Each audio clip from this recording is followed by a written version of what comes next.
아멘. 이 시간 함께 말씀 찾아보는 시간 갖도록 하겠습니다. 오늘 하나님께서 우리에게 주신 말씀은 역대상 16장 23절부터 43절까지의 말씀입니다. 역대상 16장 23절부터 43절까지의 말씀. 역대상 16장 23절부터 43절까지의 말씀, 구약성경 635페이지에 있습니다. 구약성경 635페이지, 역대상 16장 23절부터 43절까지의 말씀을 우리 성경 봉독자의 음성에 맞추어 합독하여 읽도록 하겠습니다. 성경 봉독하겠습니다.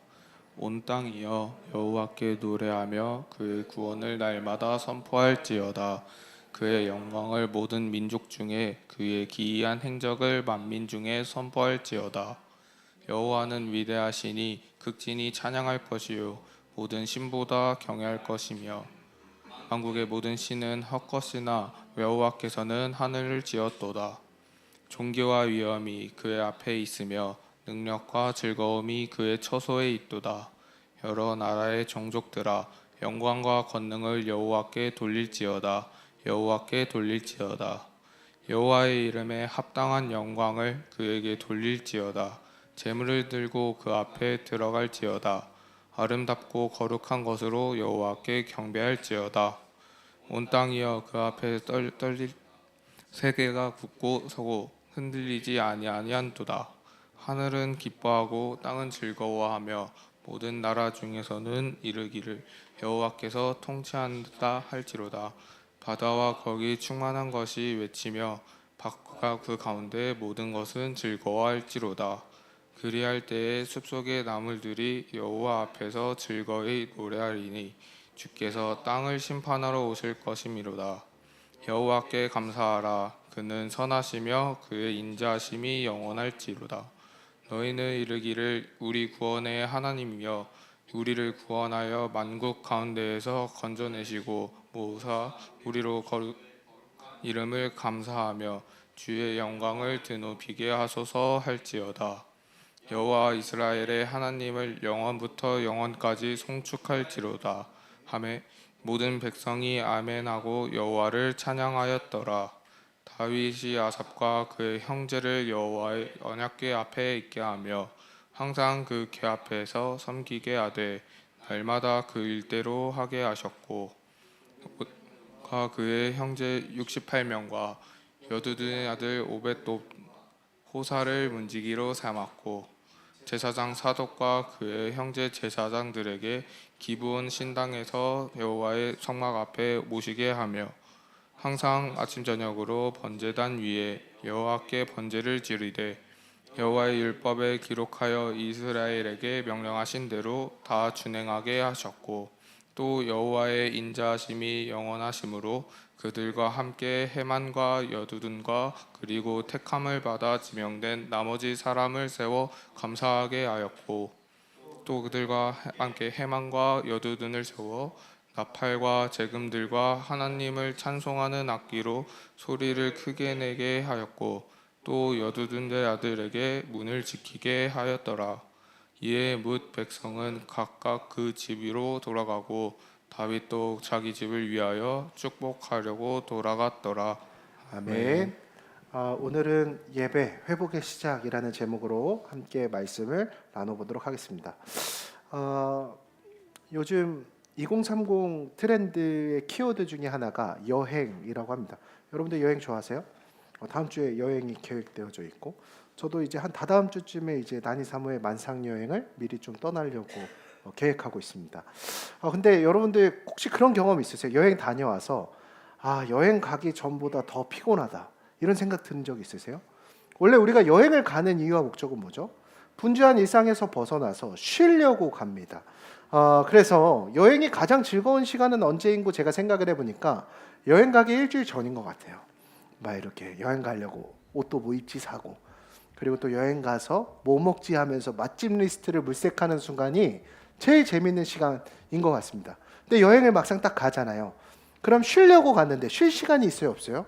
없죠. 돈이 얼마나 아까워요. 그래서 맛집도 아니고 또 인생샷도 남겨야 되고 뭐 이렇게 여름에는 뭐 이렇게 레저 액티비티 같은 거라도 하나 해야 되지 않겠습니까? 그러다 보면은 마지막 날쯤 되면 우리 입에서 나오는 탄식이 있어요. 그게 뭐냐면 집이 최고다. 맞아요? 그래서 내가 여행을 통해서 진짜 쉰 건지 오히려 더 피곤한 건지 헷갈리기도 한다라는 거예요. 결국 우리는 쉰다고 하는데 쉰 게 아니죠. 여행 갈 때에는 현실로부터 조금은 도피를 해서 여행을 통해서 우리의 마음의 안식을 좀 얻으려고 했지만 그 정해진 시간이 지나고 보니까 다시 미뤘던 현실로 돌아와야 되거든요. 그래서 돌아오는 길엔 늘 일상으로 복귀하기 싫다. 내 인생도 곽튜브나 바디보틀 같았으면 좋겠다. 여행하는 인생 살고 싶다고요. 아쉬움이 남게 된다라는 거예요. 근데 요즘 시대가 좀 그런 것 같아요. 이 회복을 원하지만 회복되지 않는 인생을 살아갑니다. 여러분들 서점 가보면 베스트셀러에 빠지지 않고 등장하는 키워드가 있습니다. 그게 뭐냐면 회복이라는 단어입니다. 회복이 필요한 우리의 관심사를 여실히 보여주고 있죠. 근데 그 회복을 하기 위해서 미라클 모닝도 해보고, 저는 요새 이제 맨날 뛰거든요. 재훈이와 계속해서 경쟁을 하고 있습니다. 뭐 이렇게 회복에 대한 루틴들을 실천하고, 또 우리가 이 지침으로부터 벗어나기 위해서 번아웃 증후군 체크리스트 해보면서 이거 나 아니야? 뭐 이런 생각들을 해보는데 정작 현실은 어때요? 여러분들의 참된 회복이 일어나고 있습니까? 쉽지 않죠. 정작 바쁜 우리네 현실 속에서는 마음의 탈진을 줄곧 경험하곤 한다라는 거예요. 그럼 제가 질문해 볼게요. 세상 사람들은 참된 회복을 참지 못한다라고 한다면 교회를 다니는 여러분들은 이 교회를 통해 진짜 회복을 경험하고 있습니까? 근데 제가 곰곰이 여러분들의 표정을 보니까 그렇지는 않은 것 같아요. 옆에 친구, 옆에 청년들 다크서클 좀 한번 보세요. 예배를 드리고도 여전히 회복이 아닌 무거운 마음을 가지고 돌아갈 때가 더 많은 것 같아요. 기도를 하고도 여전히 불안해하는 고백들로 나눔을 채우는 모습들을 많이 보게 되는 것 같습니다. 그러다 보니까 교회에서 섬기는 역할들로 회복이 아니라 지쳐하는 모습들을 보게 된다는 거예요. 결국 우리는 세상에서도 회복을 받지 못하고 교회 안에서도 회복을 경험하지 못할 때 우리 안에서 이러한 탄식이 터져 나오게 됩니다. 과연 나는 진짜 회복을 어디서 경험할 수 있을까? 진짜 회복은 어디서부터 시작될 수 있는 것인지 고민하게 된다라는 거예요. 근데 오늘 본문에 다윗 그리고 이스라엘 백성들도 그 질문 앞에 동일하게 섰습니다. 포로 생활에서 이스라엘 백성들이 지금 예루살렘 다시 돌아왔죠. 근데 그들의 삶은 여전히 혼란했고 그들의 마음의 중심은 여전히 무너져 있었습니다. 근데 그 무너져 있는 상황 가운데 마음의 탈진 가운데 다윗이 선택했던 그 첫 번째 단계가 무엇이었을까요? 바로 예배였습니다. 이 예배는 겉으로만 위안을 받는 척만 하는 게 아니라 삶의 중심을 다시 세우는 예배였다라는 거예요. 그래서 어쩌면 우리는 잘못된 곳에서 회복을 찾고 있었는지도 모르겠습니다. 여행을 통해 찾으려 했고 세상에서 우리가 여러 가지 유효한 쾌락들로 회복을 찾으려 했을 수도 있어요. 혹은 교회에 와서도 회복을 다른 것들로 그냥 사람들로부터의 교제를 통해서나 말씀을 한 구절 듣는 것을 통해 회복을 하려고 했다라고 한다면 여러분들 진정한 회복은 예배를 통한 회복이 우리의 삶에 비롯되어야 된다라고 오늘 말씀은 이야기하고 있다라는 거예요. 저는 오늘 여러분들의 지쳐있는 심령이 오늘의 예배를 통해 회복되어질 수 있는 귀한 시간이 되길 간절히 소망합니다. 그러면서 역대상의 말씀의 배경을 조금 더 살펴보니까 포로 생활을 마치고 돌아왔다 그랬죠. 근데 성전이 있어요, 없어요? 없죠. 예배 드려야 되는데 성전이 없어요. 왕이 있어요, 없어요? 없죠. 삶은 회복된 것 같지만 그들의 마음은 어땠을까요? 여전히 공허하고 혼란스러웠습니다. 그러니까 일상도 신앙도 다 리셋 버튼을 다시 누른 거예요. 은혜 받았던 순간이 있었잖아요. 근데 리셋을 딱 눌렀어요. 그러니까 일상도 회복되고 있었고 신앙도 회복되고 있었는데 리셋을 자기 손으로 딱 누른 거예요. 그 무의 상황이 되었을 때 하나님께서 그 첫 단추의 시작이 바로 예배였다고요. 오늘 본문에서 다윗의 예배의 회복은 그 예배의 회복을 선언하기 위해서 하나님께서 우리와 함께 하신다고 하는 상징이었던 성물, 그 하나님의 언약궤를 다시금 예루살렘으로 옮기는 장면들이 이번 주 큐티 중에 계속해서 나왔었습니다. 그러니까 여러분들이 주중에 큐티가 동행되어야지 주일 설교 때 은혜를 10배로 받을 수 있는 거예요.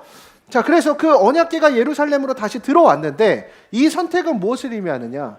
지금 뭐 대통령 집무실을 다시 청와대로 가니 용산에 남아있니 이것 때문에 갑론을박이 심한데 이 하나님의 언약궤를 예루살렘으로 다시 들여오는 사건은 어떤 이 대통령 집무실을 옮긴다는 행정적 결정이 아니라 이거 영적 의미가 담겨져 있어요.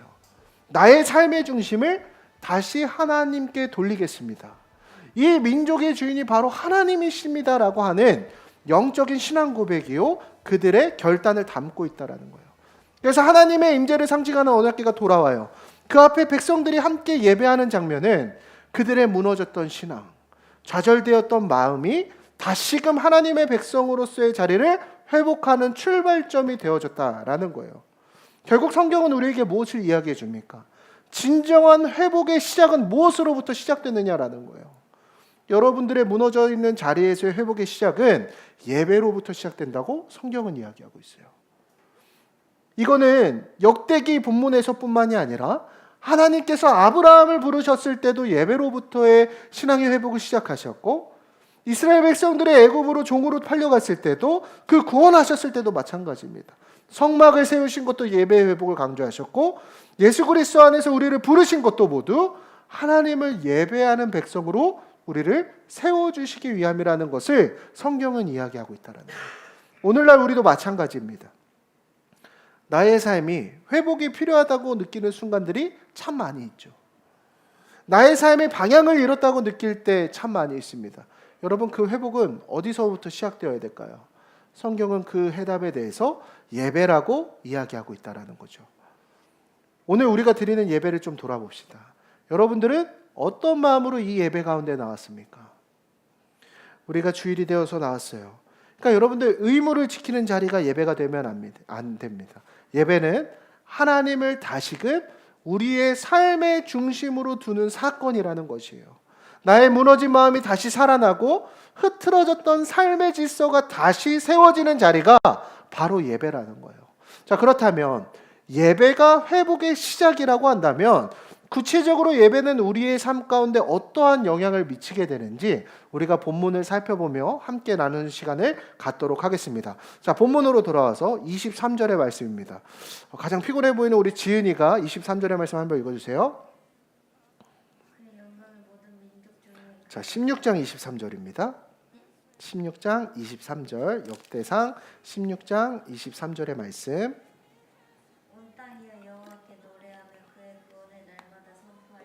아멘. 자, 23절의 말씀은 어떻게 시작하느냐? 온 땅이여 여호와께 노래하며라고 이야기를 시작하고 있어요. 노래하래요. 자, 일어나서 노래 한 곡을 시작해 보겠습니다 하면 얼마나 당황스러울까요? 그죠? 이 구절에서 노래는 단지 음악적 표현을 이야기하고 있잖아요. 한 곡 좀 뽑아봐. 이게 아니라 다윗과 이스라엘 백성들이 하나님 앞에서 드린 예배의 한 형태를 기록해 놓고 있다라고 우리가 해석할 수 있습니다. 그러니까 노래라는 것은 무엇을 노래하고 있습니까? 23절 후반절에 이렇게 나오죠. 그의 구원을 날마다 선포할지어다. 그러니까 하나님을 높이고 하나님의 구원을 선포하고 자신들의 삶을 하나님께 올려드리는 영적 행위가 바로 예배라는 거예요. 그래서 노래는 예배의 수단이자 표현이며 그 예배는 곧 하나님이 구원자 되신다, 하나님이 우리의 왕 되신다라고 하는 정체성 회복의 시작이었다라는 것을 오늘 말씀을 통해 우리에게 이야기하고 있다는 거예요. 왜? 그들은 그 노래 속에서 이 고백을 하고 있기 때문이에요. 우리는 여호와 백성입니다. 우리는 하나님의 구원을 경험한 자들입니다. 결국 예배는 무엇입니까? 오늘 예배는 우리를 어떻게 회복시킵니까? 예배는 내가 누구인지를 다시 확인하는 자리예요. 여러분들이 자꾸만 지치는 이유는 뭐죠? 정체성을 잃어버렸기 때문에 그래요. 그러니까 남들이 하는 얘기로서의 나를 자꾸만 판단하고 해석하려고 합니다. 세상은 나를 보고 뭐라고 얘기해요? 넌 세상 가운데 도태되고 있어. 너 이렇게 살면 망해. 그렇게 살 거야? 그러니까 세상의 기준으로 나를 자꾸만 정의하려고 하지만 예배는 무엇입니까? 나의 정체성을 다시금 재확립하는 시간이라고요. 우리는 예배를 통해 무엇을 고백합니까? 오늘 찬양을 통해서 나는 하나님의 자녀입니다. 나는 하나님의 구원의 역사 안에 속해 있습니다. 주님께서 나를 부르셨습니다. 그리고 주님께서 그 부르심 가운데 나는 보이지 않고 들리지 않지만 하나님의 역사를 내 삶 가운데 성취하실 것입니다. 우리가 그렇게 고백하고 있지 않습니까? 결국 오늘 본문을 통해 우리에게 주시는 메시지가 있습니다. 예배는 무엇을 회복시킵니까? 예배는 우리의 정체성을 회복시킨다라는 거예요. 여러분 믿으십니까? 이스라엘 백성들은 포로 생활에서 돌아왔지요. 그들에게 남겨진 그들의 정체성은 우리는 패전국에 무너진 왕국의 패배자 같은 인생이다라고 생각하고 있어요. 그러니까 진짜 자신들이 누군지에 대한 정체성이 없었다고요. 근데 예배를 통해 무엇이 회복되고 있어요? 그들의 정체성이 회복되고 있어요. 나는 하나님의 자녀지. 하나님이 나의 삶에 역사하시지. 그래서 그 예배를 통해서 하나님이 누구신지, 우리가 누구인지 다시금 선명하게 발견하고 있다는 거예요. 오늘 우리의 모습 어떻습니까? 우리는 매일 다양한 목소리 속에 살아가고 있죠. SNS에서, 직장에서, 가정 속에서 너는 이런 사람 되어야지라고 하는 세상의 강요를 받고 살아가다가 자꾸만 지치고 상처받고 방황하게 됩니다. 흔들린다라는 거예요. 근데 오늘 예배를 통해 여러분들이 발견해야 되는 것은 이거 한 가지입니다. 하나님 안에서의 나의 정체성을 발견하십시오. 하나님은 우리를 강요하시지 않아요. 하나님은 우리를 질책하시는 분이 아니십니다. 하나님은 우리를 존귀히 여기시며 우리를 그분의 자녀로 삼아주신다는 거예요. 하나님은 그분의 역사 가운데 우리의 삶이 흔들리기도 하고 방황하고 있지만 결국 그분의 계획을 우리의 삶을 통해 성취하신다라고 말씀하고 계신다라는 거예요. 오늘 이 예배를 통해 나는 누구인가에 대한 정체성을 바로 확립할 수 있는 저와 여러분이 되길 간절히 소망합니다. 오늘 말씀으로 돌아와서 19절에서 31절 말씀 우리 같이 한번 찾아보도록 하겠습니다. 29절에서 31절이에요. 역대상 16장 29절에서 31절 우리 함께 읽습니다. 시작. 여호와의 이름에 합당한 영광을 그에게 돌릴지어다. 제물을 들고 그 앞에 들어갈지어다. 아름답고 거룩한 것으로 여호와께 경배할지어다. 온 땅이여 그 앞에서 떨지어다. 세계가 굳게 서고 흔들리지 아니하는도다. 하늘은 기뻐하고 땅은 즐거워하며 모든 나라 중에서는 이르기를 여호와께서 통치하신다 할지로다. 아멘. 자, 오늘 본문에서 이렇게 이야기하죠. 여호와의 이름 합당한 영광을 돌릴지어다. 아름답고 거룩한 것을 여호와께 경배할지어다. 여호와께서 통치하신다. 여러분, 그 다윗과 이스라엘 백성들의 이 예배의 모습은 단지 우리가 기쁘다, 행복하다, 그러니까 억지로 감정 승리를 하고 있는 거 아니에요. 정신 승리를 하고 있는 것이 아니었습니다. 지금 이 고백을 통해서 뭘 하고 있냐면요, 삶의 방향을 다시 주님 앞으로 맞추고 있는 거예요. 그러니까 내비게이션에서 여러분들이 목적지를 설정하지 않습니까? 그들의 이전까지의 삶의 목적지는 뭐였어요? 하나님이 없었어요. 그들의 삶의 우선순위 가운데 신앙의 길이 없었다고요. 그래서 계속해서 종된 삶을 살아갈 수밖에 없었습니다. 근데 지금 하나님이 통치하신다, 하나님이 왕 되신다, 이 믿음의 고백들을 계속함을 통해서 뭘 맞추고 있다고요? 삶의 방향을, 삶의 우선순위를 하나님 앞에 맞추고 있습니다. 그래서 오늘 31절에서 하나님께서 통치하신다라고 하는 이 고백은 여러분들 교회에서 그냥 밥 먹었어라고 말하듯이 이런 말들 하죠. 축복해, 사랑해, 내가 너를 위해 기도할게, 이런 종교적 수사 표현 많이 하지 않습니까? 여기 다윗이 고백하는 하나님이 통치하신다라고 하는 고백은 그런 종교적 수사에 멈추어져 있는 것이 아니라 인생의 방향과 나침판을 새롭게 설정하고 있는 행위라는 것을 우리에게 이야기하고 있다는 거예요. 즉 예배란 무엇이에요? 예배란 하나님의 주권을 인정하는 시간입니다. 예배란 그분의 통치를 통해서 삶의 방향이 전환되는 것을 우리가 예배라고 이야기하는 거예요. 그래서 이 선포되어지는 말씀 가운데 내 어긋났던 삶의 방향, 내 지식과 내 방법과 내 경험을 의지하던 삶에서 이 하나님의 말씀에 나의 삶의 방향을 바꾸는 행위가 바로 예배라는 것입니다. 내가 주인 되었던 삶, 여러분들 행복합니까? 내가 성실하게 살아가면 그 좋은 결과를 얻을 수 있을 거라고 우리는 생각해요. 물론 얻을 수 있겠죠. 그러나 내가 노력한 것에 비해서 사실 그만큼 합당한 결과를 얻는 것이 너무나 힘든 사회입니다. 우리는 반드시 기억해야 되는 것이 있습니다. 내가 주인 되어 흔들리는 삶에서 하나님이 왕 되시며 하나님이 나의 삶을 통치하시는 삶으로 우리가 나아갈 때 그분의 언약과 성취 가운데 우리가 참 자유를 경험할 수 있다라는 것입니다. 오늘 우리가 그 삶의 방향을 주님 앞에 맡기며 우리의 삶의 우선순위를 주님 드릴 수 있는 저와 여러분이 되길 간절히 소망합니다. 제가 군대 얘기하는 거 좋아하잖아요. 여러분들도 제 군대 얘기 듣는 거 꽤 좋아하는 것 같아서 제가 군대에서 나왔던 보직은 이제 GOP라는 곳이었습니다. 몇 번 얘기했던 것 같은데 그 연천이라고 북한과 맞닿아 있는 접경 지역, 북한과 3km 떨어진 곳에서 철책을 지키는 일을 하는 게 제 역할이었습니다. 근데 밤에 잠을 자면 북한군이 쳐들어올 수 있잖아요. 그러니까 그 철책은 24시간 계속 가동이 돼서 이렇게 지켜야 했습니다. 그러니까 간호사들 뭐 데이 있고 뭐 나이트 있고 뭐 있죠? 뭐 그렇게 있듯이 군인들도 낮에 지키는 사람이 있고 늦은 저녁에 지키는 사람이 있고 새벽반이 있어요. 그러니까 그 세 가지 패턴이 계속 돌아가니까 수면 패턴이 계속해서 꼬이는 삶을 살아가는 거예요. 그러니까 저에게 가장 필요한 욕구는 뭐였을까요? 수면욕이었죠. 근데 그 못 자는 상황에서 더 못 자는 상황이 언제 발생되느냐? 눈이 오면 발생을 해요. 눈이 내리면 그 사람들이 다니는 길로 북한군이 쳐들어올 수 있기 때문에 눈을 계속해서 치워야 돼요. 그러니까 사람이 36시간, 48시간 동안 잠을 재우지 않고 근무를 서고 눈을 쓰고 근무를 서고 눈을 쓰고 뭐 이런. 그래서 사람이 이틀 정도 잠을 못 자면 점점 사람이 정상적인 판단을 하는 이성적 동물이 아니라 좀비가 되어가고 짐승이 되어가는 걸 경험하게 됩니다. 여러분 근데 참 신기한 일이 있어요. 제가 말하려는 건 지금부터 시작인데 제가 그렇게 피곤하고 힘든 상황 가운데에서도 놓치지 않았던 게 있습니다. 그게 무엇이었을까요? 여러분들은 저를 볼 때 제가 뭐를 꼭 빼놓지 않았을 거라 생각해요. 예배, 묵상, 밥 먹는 거 여러분 그렇지 않았습니다. 제가 그때 꼭 고수했던 게 뭐였냐면 그때 당시에 제가 CC였거든요.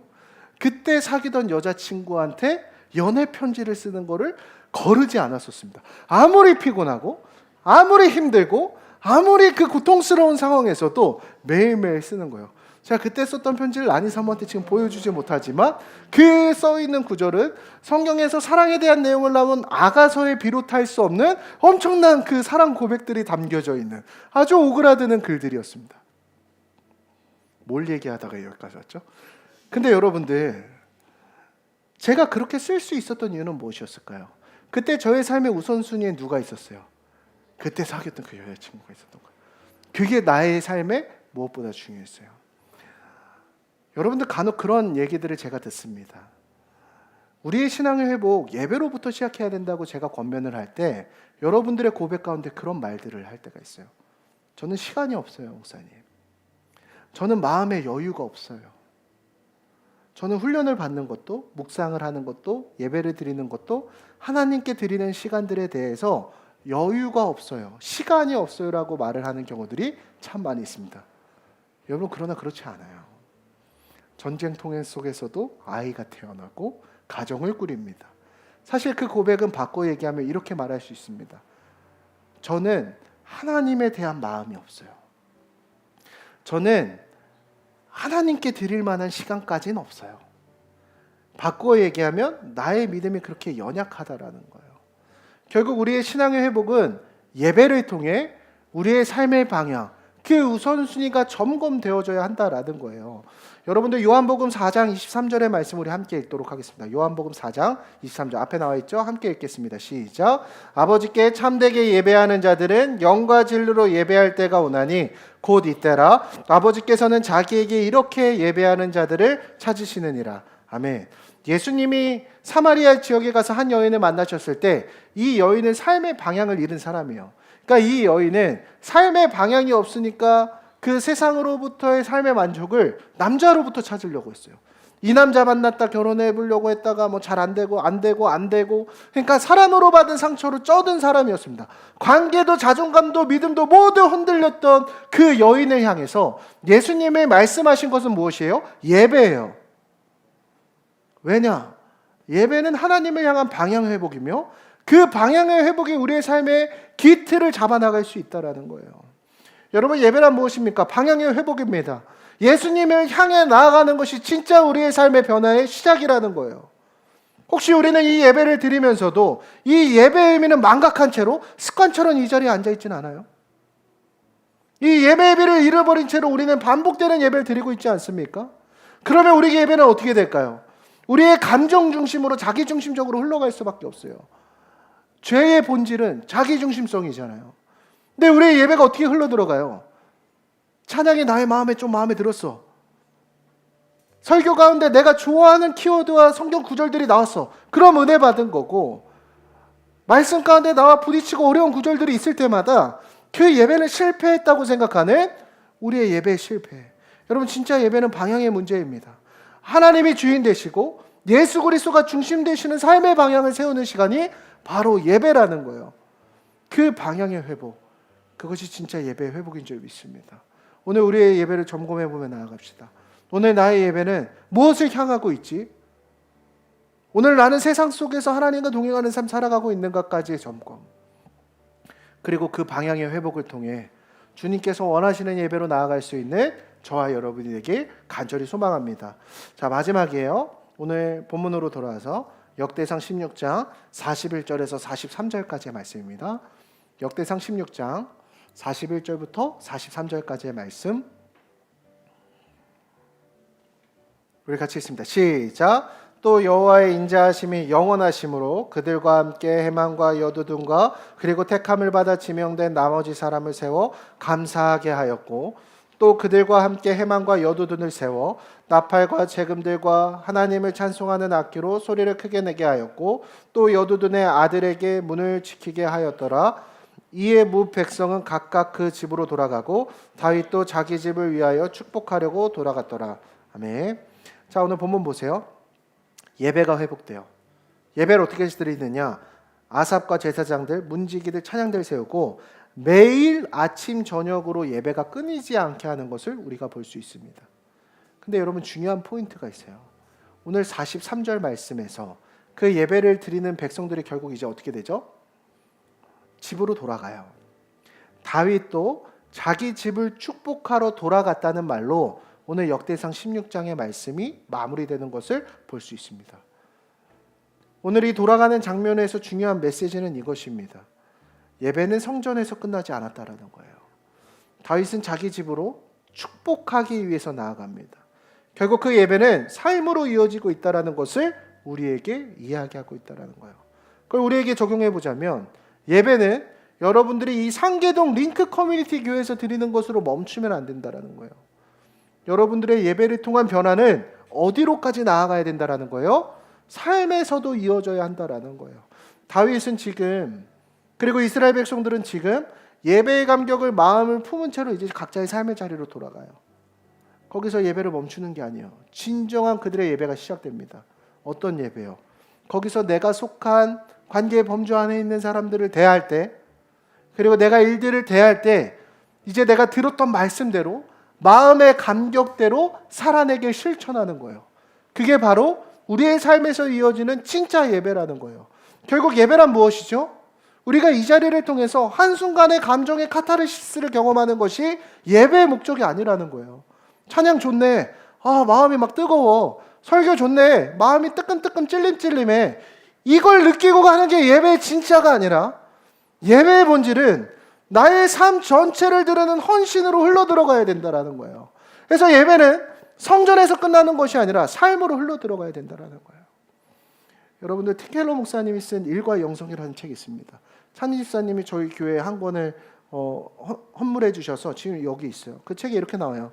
하나님께 드리는 진정한 예배는 우리의 일상, 직장, 관계 속에서 하나님을 영화롭게 하려는 몸짓으로 완성된다. 진짜 예배는 삶으로 연결되어진다라는 거예요. 결국 예배가 예배되기 위해서는 삶으로 증명돼야 합니다. 말씀 좋았다고 끝나는 예배는 반쪽짜리 예배라는 거예요. 예배의 진짜 능력은 우리의 삶을 회복시키는 줄 믿습니다. 여러분 믿으십니까? 여기에 아멘이 있어야 돼요. 그렇지 않으면 예배 왜 드리러 와요? 여기서 제가 앞에서 하는 이 행위보다 개그 콘서트 보는 게 더 재밌잖아요. 아이돌 가수 콘서트 보는 게 더 재밌잖아요. 양다일 거 보고 왔다며. 양다일이 노래를 불러도 훨씬 잘하지. 왜 나와요? 우리가 이걸 통해 진짜 회복을 경험하기 원하는 거 아닙니까? 결국 하나님께서는 우리의 감정보다 결단과 행동의 예배를 받으시길 원하신다라는 거예요. 우리의 삶의 자리에 변화가 나타나기 축복합니다. 우리 말씀 하나 찾아보죠. 히브리서 10장 12절 말씀입니다. 우리 함께 읽겠습니다. 시작. 오직 그리스도는 죄를 위하여 한 영원한 제사를 드리시고 하나님 우편에 앉으사. 아멘. 여러분, 예수님은 예배의 본이 되어주셨어요.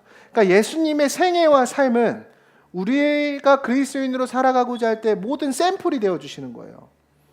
예수님은 어떤 인생을 사셨습니까?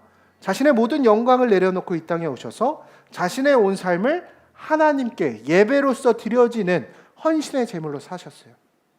그리고 십자가 위에서 그 온전한 예배, 온전한 헌신을 드리심을 통해서 우리가 하나님 앞으로 나아가는 그 길을 여셨습니다. 결국 예배는 무엇입니까? 헌신입니다. 예배는 우리의 드림이 있어야 된다라는 거예요. 가끔 우리는 예배를 받으러 오는 경우들이 참 많이 있습니다. 예배 주인공이 나예요. 나의 만족이 있어야 이 예배가 승리했다고 생각을 하죠. 그러나 예배는 드려져야 되는 시간이에요. 나의 재정을 드리고 나의 시간을 드리고 나의 삶을 드릴 때 하나님이 받으시는 예배가 될 수 있다라는 것입니다. 오늘 우리의 예배를 돌아봅시다. 오늘 우리들이 드리는 예배는 여러분의 삶 가운데에서도 그대로 이어지고 있습니까?